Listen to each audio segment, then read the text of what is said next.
The metallic clang of a dog tag hitting ceramic tile echoes through the second-floor bathroom of Riverside High at exactly 3:47 p.m., shattering the afternoon silence like a gunshot.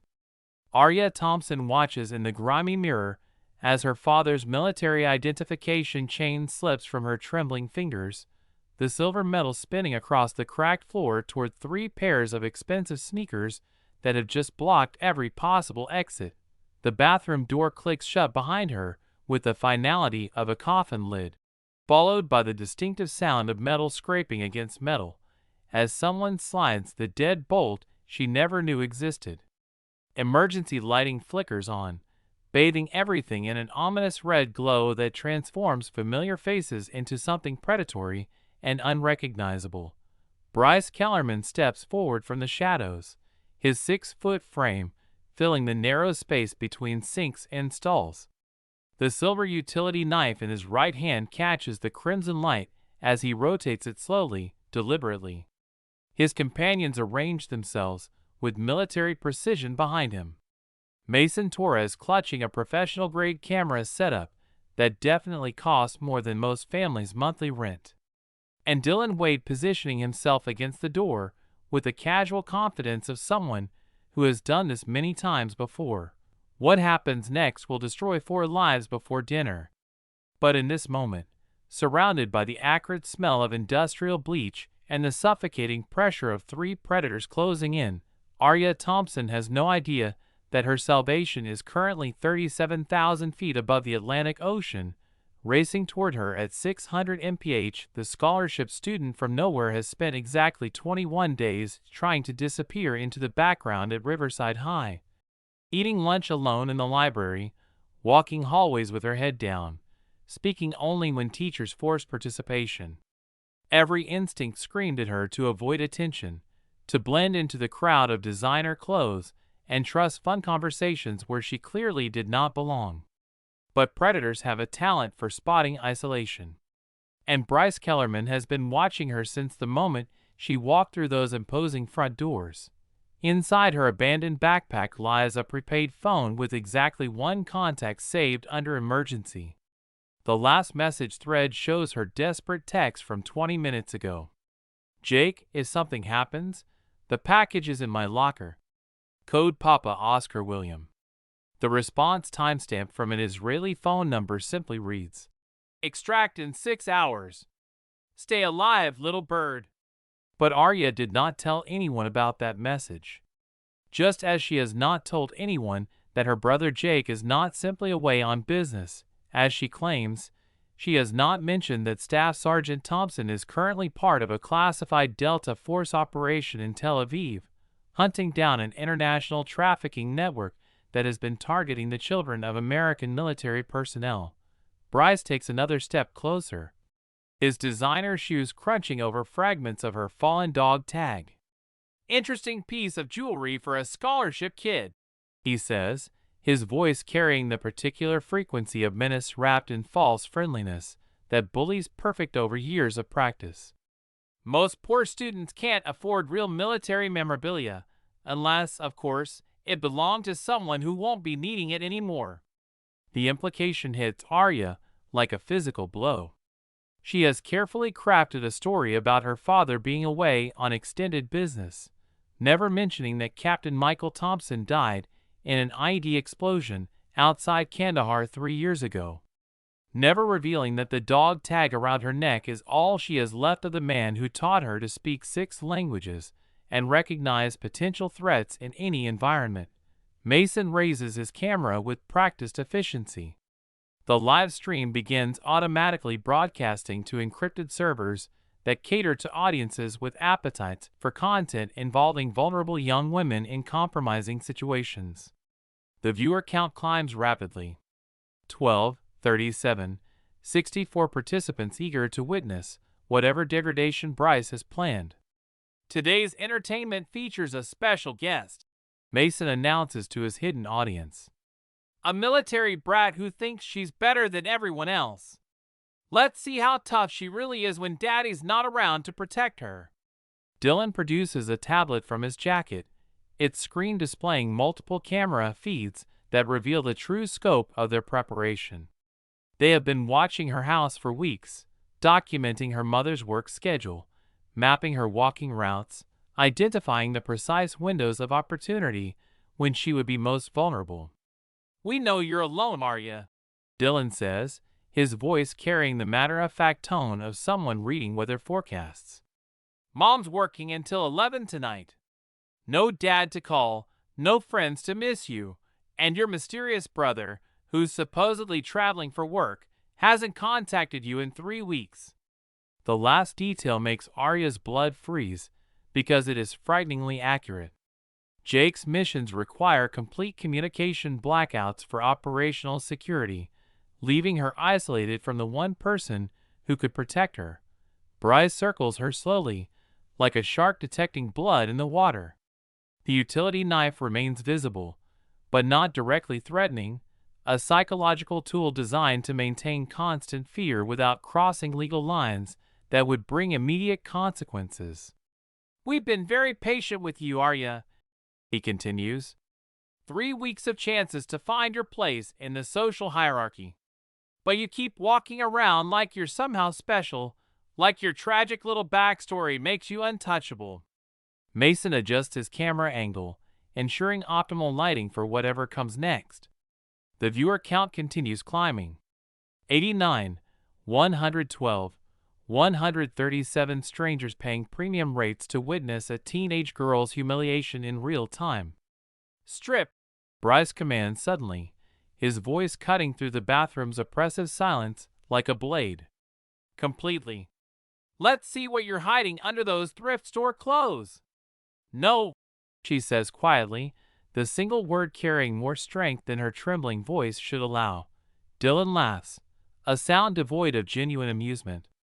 "No, Princess, you seem confused about your situation here. This isn't a negotiation." He produces a small glass vial from his pocket, its contents clear and odorless. The liquid inside looks harmless enough, but Arya recognizes the setup from safety briefings Jake forced her to memorize. "Option 1, Dylan continues, holding the vial up to catch the red light. "You cooperate willingly, and this stays between us and our select online audience. Option 2, you resist. We use this and the video gets distributed to every college admissions office, every potential employer, every future romantic partner you might ever have." Bryce steps closer, closing the distance until Arya can smell his expensive cologne mixed with something darker, more predatory. "But there's actually a third option you don't know about yet," he whispers. "See, this isn't really about you, little soldier girl. This is about sending a message to people who think military service makes them heroes." The words hit Arya like ice water because they reveal knowledge that should not exist. Nobody at Riverside High knows about her family's military background. "Surprised?" Bryce continues. "Did you really think we wouldn't do our homework? Mason here is quite talented with computers. Amazing what you can find when you know how to look." Mason beams with pride. "Military databases, social media scraping, credit reports, school transfer records. Your father died in Afghanistan. Your brother's currently deployed somewhere classified, and you've been moving around military bases your whole life until mommy decided to settle down somewhere daddy's pension could stretch a little further." The violation feels complete now. Her most private wounds exposed like anatomy in a dissection lab. "Which brings us to the real purpose of today's lesson," Bryce says, producing his phone and scrolling to a folder labeled collection. "See, military families think they're so special, so protected by their service and sacrifice. But what happens when that protection disappears?" The phone screen fills with photographs that make Arya's legs nearly buckle. Images of her walking to school, sitting alone in the cafeteria, entering her house, while her mother works late shifts. But mixed among the surveillance photos are pictures of other girls, dozens of them in various states of distress and undress. Some she recognizes from missing persons reports that flashed briefly across local news before disappearing from coverage. 12 girls before you, Dylan adds conversationally. All daughters of military personnel, all now starring in very exclusive private collections that cater to buyers with specific tastes and unlimited budgets. The international market for this content is surprisingly robust. Bryce continues, his tone taking on the clinical detachment of a business presentation, especially when the subjects come from military backgrounds. Something about corrupting America's finest really appeals to certain demographics overseas. The bathroom seems to shrink around Arya as walls of ceramic tile become prison bars. Her hands shake as muscle memory from countless safety drills wars, with the paralyzing terror of finding herself trapped in exactly the scenario Jake trained her to avoid.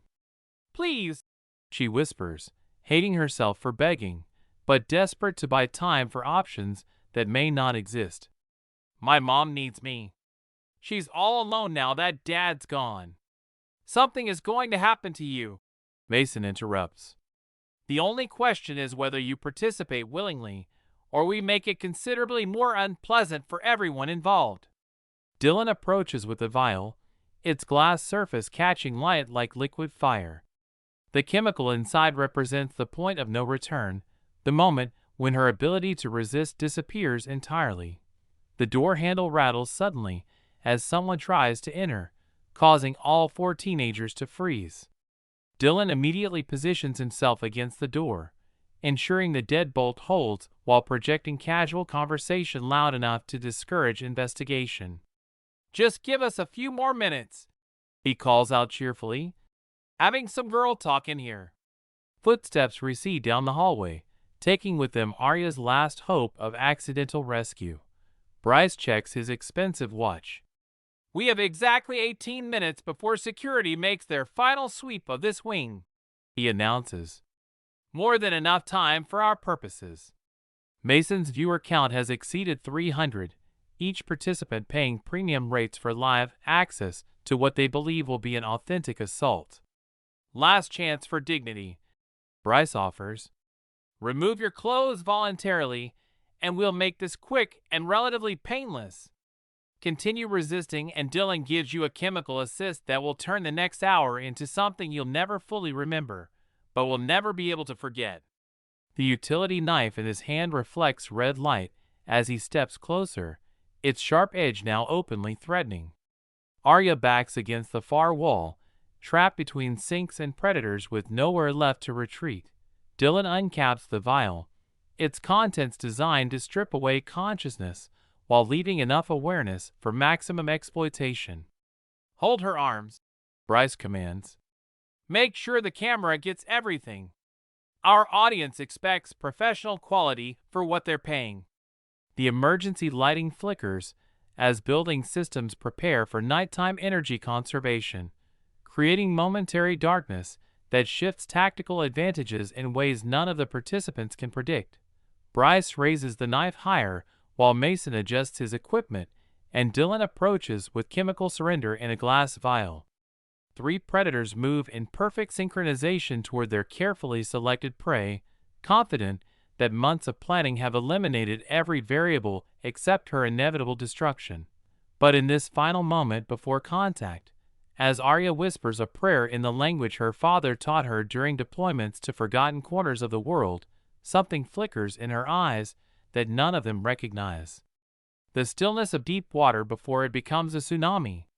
"Inshallah," she breathes in Arabic using words no scholarship student from small-town America should know. "You picked the wrong family to hunt." The phrase makes Bryce pause because it carries confidence that contradicts everything about their victim selection process. Something in her voice, in her sudden shift from cowering fear to predatory stillness, suggests they may have miscalculated in ways that could prove devastating. The fluorescent lights above suddenly cut to complete darkness, plunging the bathroom into absolute black silence that transforms the space from prison into hunting ground. Mason's live stream feed goes dead as emergency power systems struggle to compensate for electrical failures that should not be happening in a building with modern infrastructure. But Staff Sergeant Jake Thompson did not spend 3 tours in hostile territory without learning how to disable power grids from building exteriors. How to create tactical advantages where none previously existed. The first sound Dylan Wade hears is not footsteps or voices, but the whisper of metal being cut with precision tools designed for breaching operations. Ceiling tiles above them shift slightly, dust particles drifting down like snow. Glass shatters somewhere overhead as Jake removes the ventilation grate he has been studying through thermal imaging since arriving at Riverside High exactly 4 minutes ago. "What the hell is happening?" Bryce demands, his voice cracking with the first hint of genuine fear he has experienced since this operation began. Mason frantically attempts to restore his camera equipment using backup battery power, but discovers that whatever cut the electricity also generated an electromagnetic pulse that fried sensitive electronics within a 50-foot radius. Dylan presses against the door with increasing desperation, realizing that the deadbolt he installed for their protection now traps them in a confined space with something hunting them from above. Above them, Jake Thompson moves through ventilation shafts with the fluid silence of someone who has infiltrated terrorist strongholds in Syria, drug labs in Colombia, human trafficking centers in Eastern Europe. His body armor shows recent damage from small arms fire. His face bears cuts from rappelling through windows under hostile fire. The vial containing chemical compliance slips from Dylan's nerveless fingers, shattering against ceramic tile in darkness that conceals the puddle of pharmaceutical evidence spreading across the floor. "Nobody move!" A voice commands from directly overhead, carrying the flat authority of someone accustomed to immediate obedience in life or death situations. "Anyone who reaches for a weapon dies in this room." A rope drops through the ceiling opening with tactical precision, followed immediately by military boots that touch down on bathroom floor without generating sound. Jake's arrival defies physics in ways that seem impossible to teenagers whose experience of combat comes entirely from video games and action movies. Night vision equipment allows him to see everything while remaining invisible to his targets. Bryce clutching his utility knife like a talisman. Mason desperately trying to restart electronics that will never function again. Dylan pressed against the door like prey seeking escape. And in the corner, his sister Arya Thompson maintaining combat posture that indicates she remembers every lesson he taught her. "Arya, report," Jake says quietly. "Are you injured? Have they administered chemical agents? Do you require immediate medical attention?" "Negative on all counts." Arya responds using terminology that makes the three boys suddenly understand they have been operating under catastrophically incorrect assumptions about their victim's background. "Suspects attempted chemical compliance, but administration was unsuccessful. I maintained defensive posture throughout the encounter." "Outstanding," Jake acknowledges, producing zip ties from equipment pouches. "Now step away from the door and assume position against the far wall while I process these assets." "Assets? What does that mean? What are you going to do to us?" Mason's voice emerges as little more than whispered terror. "Asset processing involves restraining suspects, documenting evidence, and preparing subjects for transfer to appropriate authorities. In civilian terminology, you are under arrest for conspiracy to commit sexual assault, distribution of child exploitation material, and approximately 37 other federal charges." The zip ties go on with mechanical efficiency that indicates extensive practice restraining uncooperative subjects. Bryce attempts resistance until Jake applies pressure to specific nerve clusters that transform defiance into immediate compliance. "You can't do this," Dylan protests. "I have rights. This is illegal detention. My dad will have your badge." Jake's laughter contains no humor whatsoever. "Son, I don't have a badge. I have a security clearance that supersedes local law enforcement authority when dealing with crimes that cross international boundaries. Your father will be too busy explaining his own involvement in covering up previous incidents to worry about protecting you from federal prosecution." Jake photographs each piece of equipment using military-grade documentation that will provide federal prosecutors with evidence chains no defense attorney can challenge. The live stream servers you accessed are maintained by an organization we've been tracking across 14 countries, Jake continues. Every viewer who paid to watch your broadcast is now under investigation by international law enforcement. Your customer database includes names that will interest several intelligence agencies. The bathroom door opens as Jake completes his preliminary processing, revealing figures and tactical gear that suggests federal authority rather than local police response. Special Agent Sarah Chen leads the entry team with movements that indicate extensive experience in hostile environment operations. Sergeant Thompson, she acknowledges, surveying the scene with professional satisfaction. Clean work, assets secured, victim protected, evidence preserved. The Bureau appreciates military efficiency and civilian applications. Agent Chen's presence confirms suspicions that have been building since Jake received Arya's coded message while conducting counterterrorism operations in Tel Aviv. This incident represents more than random school violence or even organized sexual predation. Agent Chen, Jake responds, transferring custody of the 3 suspects. Additional evidence is secured in the victim's school locker. Authorization codes are Papa Oscar William. Analysis will reveal connections to networks we discussed during mission briefings. The package?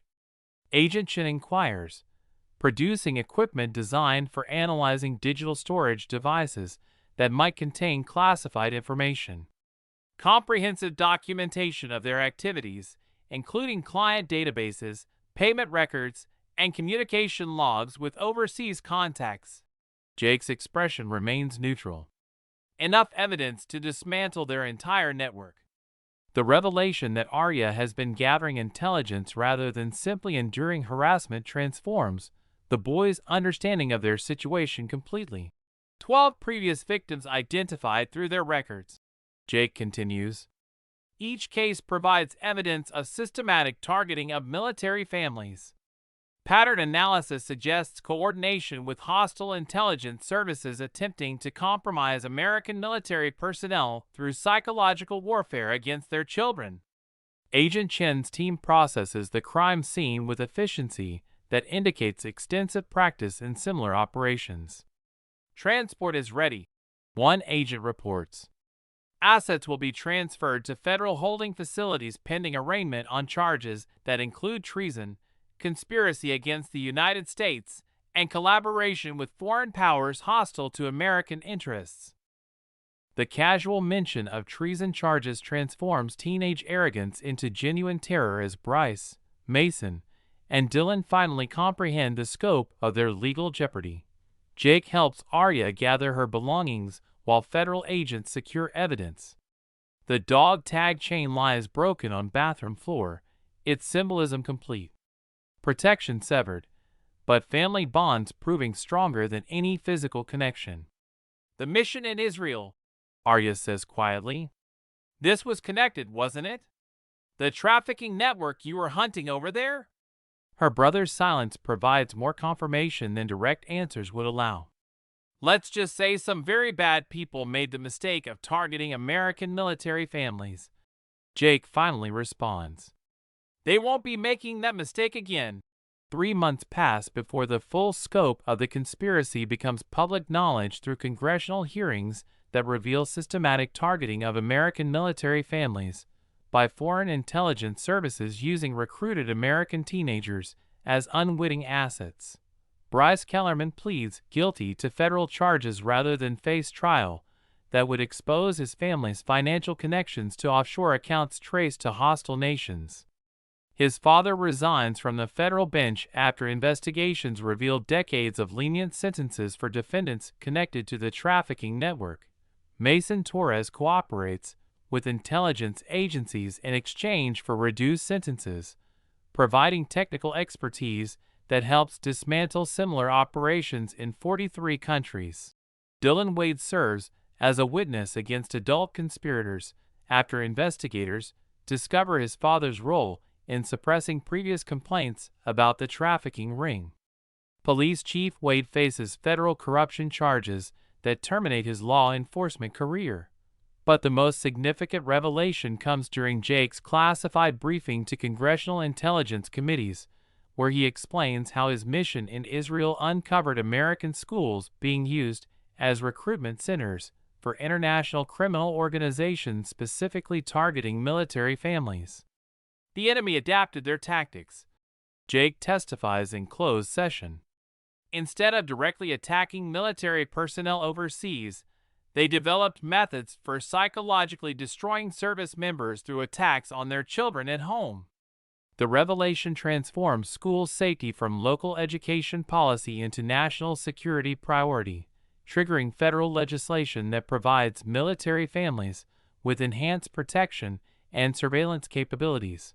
Arya completes her semester at Riverside High, though her status as a federal witness under protection creates social dynamics that isolate her from normal teenage experiences. Jake's assignment to domestic counterterrorism operations allows him to maintain residence near his sister and mother, though the nature of his work requires frequent travel to schools across the country where similar recruitment attempts have been identified.